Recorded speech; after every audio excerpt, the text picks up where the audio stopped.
voin hi December ni som pariat sang ni som hi pangani a tuna hian lunglei sabji bazar chunga kan om meka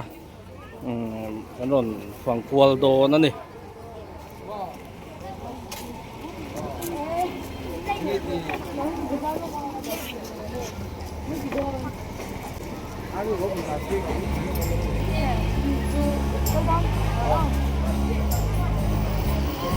mal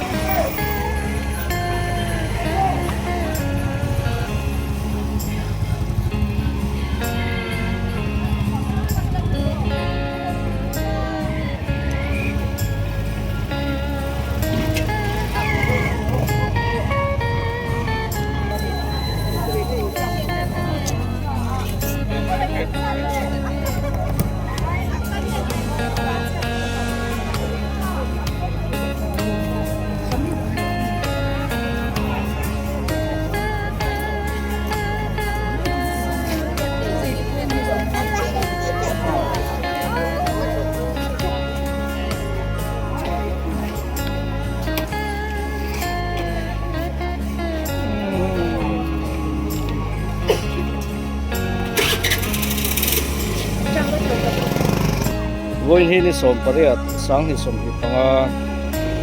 ania tuna hian sabji bazar chung kan fangkwal meka ulaya hian kan halo Christmas to thleng tura mitin te kan bazar ta sup mai ni hian kan en pol langa kan kal pol se langa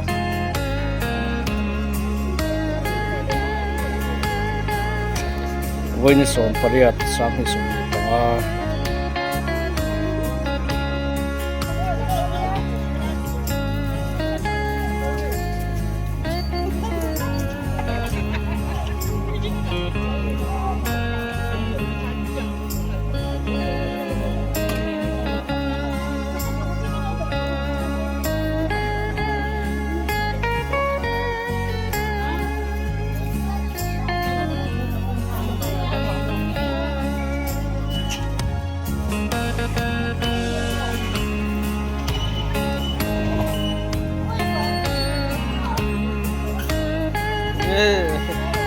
in saltem